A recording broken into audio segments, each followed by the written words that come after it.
Assalamualaikum warahmatullahi wabarakatuh. Selamat siang semuanya. Waalaikumsalam warahmatullahi wabarakatuh. Selamat siang, Bu. Ya, gimana kabar kalian hari ini? Alhamdulillah sehat. Pertama-tama saya ucapkan terima kasih banyak kalian telah meluangkan waktunya untuk datang melakukan proses counseling lagi. Sebelumnya pada pertemuan awal kita sudah menyepakati pertemuan, frekuensi, durasi dan lain sebagainya. Seperti itu. Nah, untuk konseling pada saat ini yaitu kita sudah memasuki tahap inti, yaitu kita akan menceritakan permasalahan yang kalian alami dan kalian hadapi saat ini, seperti itu. Mungkin silakan kepada Mbak Tri Rahmat terlebih dahulu untuk menceritakan permasalahan apa yang dialami saat ini. Ya, jadi gini Bu, saya tuh mempunyai permasalahan yang sulit mengatakan tidak kepada teman saya yang sering mengajak saya keluar gitu Bu. Oke, sering sulit mengatakan tidak ya Mbak kepada teman pada saat keluar gitu, seperti itu. Mungkin Mbak Sofi?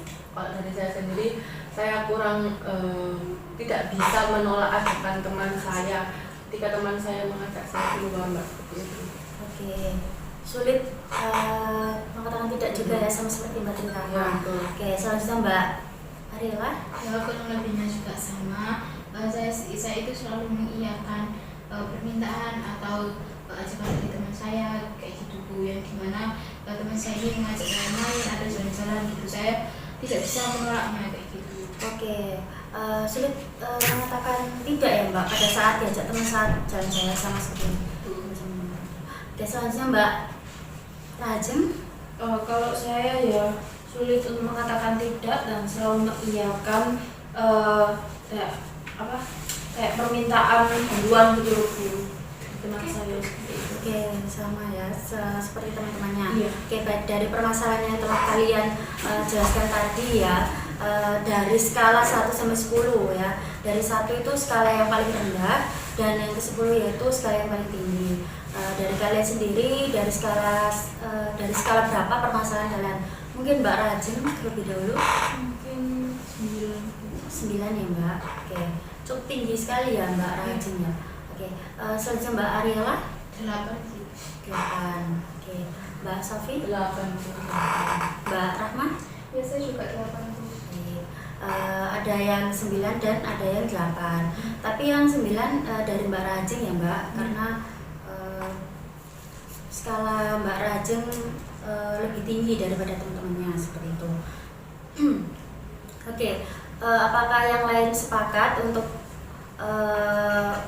permasalahan Mbak Rajeng untuk kita selesaikan permasalahannya seperti itu? Iya. Apakah sepakat? Sepakat ya. Iya. Apakah Mbak Ajeng sendiri keberatan ataukah tidak Mbak Ajeng? Tidak itu. Oke, bersedia ya Mbak Ajeng. Oke, terima kasih banyak.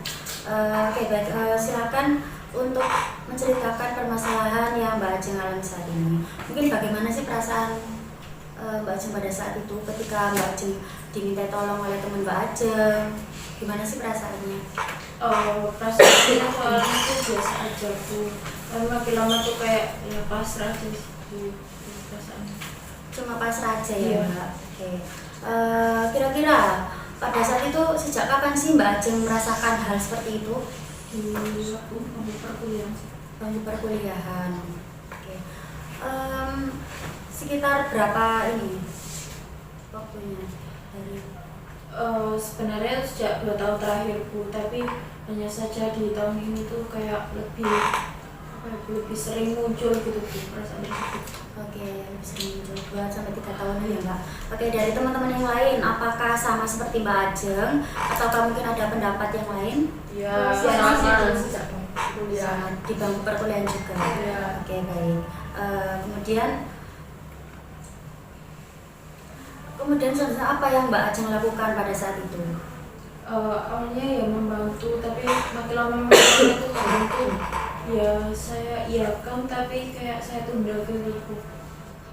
Jadi kayak nanti aja ya kalau saya pulangnya kayaknya 1 sampai 2 jam lagi gitu Bu. Gimana pendapat teman-teman terkait dengan apa yang kalian lakukan jika kalian diposisikan sebagai Mbak Ajeng? Mbak Tri Rahma? Yang saya lakukan Bu ya, yang pastinya saya tuh bisa mengatakan iya, tapi ketika diajak keluar saya tuh merasa kesel gitu, karena kan saya kan nggak senang, maksudnya nggak mau diajak sebenarnya, tapi memutuskan tuh iya. Oke, baik. Mbak Sofi? Ini kok dari saya sendiri kurang lebihnya sama dengan Rahma. Izin menambahkan, mungkin saya akan mengikuti teman saya ketika diajak keluar, tapi mungkin di dalam hati saya mungkin kayak grundel gitu loh Mbak, kayak terpaksa mungkin seperti itu. Oke, tetap melaksanakan tapi dengan rasa yang terpaksa gitu Iya, tadi betul ya. seperti itu. Oke, kalau pendapat Mbak Ria? Ya juga sama kayak teman-teman pada saat diajak ya sudah ya saya mengiyakan, tapi kayak di dalam hati ya kayak menggerutu kayak gitu. Oke. Kemudian kembali lagi ke Mbak Ajeng ya. Seberapa sih motivasi Mbak Ajeng untuk menyelesaikan masalah ini? Sangat tinggi ya motivasi saya karena mengingat hal ini juga sering terjadi seperti itu. Oke, baik. Kalau dari teman-teman bagaimana? Tentunya motivasi saya itu sangat besar ya, yang pastinya saya ingin merubah diri saya itu agar bisa lebih berani lagi untuk mengatakan tidak pada teman saya seperti itu. Oke, seperti itu. Apakah yang lain juga sama seperti Gia? Gimana? Ya sama juga, saya juga ingin motivasi saya juga sangat besar sekali untuk dapat menyelesaikan permasalahan ini, dan juga saya juga ingin dapat menemukan solusi atas permasalahan saya seperti itu, dan saya juga ingin lebih berani lagi untuk mengatakan tidak atau mengatakan tidak pada ajakan teman saya seperti itu. Oke, bagus sekali Mbak Rela. Kemudian yang terakhir Mbak Tri Rahma? Yang saya kurang bersama, saya juga mempunyai informasi yang sama dengan teman-teman, dan motivasi saya sih karena kan selain itu sangat mendukung saya ketika saya diajak teman saya, jadinya saya termotivasi sekali untuk saya ini. Oke, bagus sekali Mbak Tri Rahma. Oke, dari yang kalian jelaskan kepada saya, motivasi kalian untuk menyelesaikan masalah ini, dan di skala berapa kalian ingin, seberapa sih kalian ingin menyelesaikan masalah tersebut dari 1 sampai 10? Mungkin dari Mbak Ariela terlebih dahulu. 10 sih. 10. Oke, dari Mbak Rajin Sama 10. Mbak Tri Rahma? Kalau saya 9 sih. Oke, 9. Mbak Sofi? Sama dengan teman-teman 10.000. Oke, 10. Oke, baik. Selanjutnya kita masuk ke tahap pengimplementasian teknik assertive training. Mungkin dari teman-teman sudah ada yang tahu apa sih teknik assertive training itu? Belum. Kalau dari saya sudah mengetahui apa itu teknik assertive training. Mungkin teknik kayak pemberian bantuan dari konselor pada konseli untuk menolak ajakan ataupun permintaan dari teman itu secara halus tanpa menyakiti perasaan orang lain. Oke, bagus sekali Mbak Sofi. Terima kasih ya Mbak Sofi ya. Ya seperti itu yang sudah dijelaskan oleh Mbak Sofi tadi ya. Saya tambah sedikit. Jadi pada teknik assertive training yaitu teknik komunikasi yang dilontarkan kepada teman atau siapapun itu dengan cara menolak secara halus ya. Nah, di dalam assertive training sendiri ada 3 komunikasi. Yang pertama adalah ada asertif, yaitu kita contohnya tuh kita bicara dengan orang tapi tidak tidak menyakiti orang tersebut, seperti itu, menolak ajakan teman tapi tidak menyakiti hati orang tersebut. Dan yang kedua yaitu ada pasif.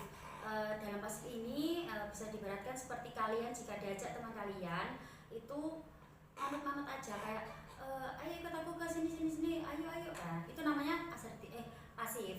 Nah, yang ketiga ini yaitu ada agresif. Dimana yang agresif ini dengan cara menolaknya itu secara kasar atau menyakiti hati teman kalian sendiri, seperti itu. Apakah kalian bisa dipahami? Bisa. Oke. Jadi di sini kalian akan saya ajarkan untuk belajar secara pasif seperti asertif seperti itu ya. Oke.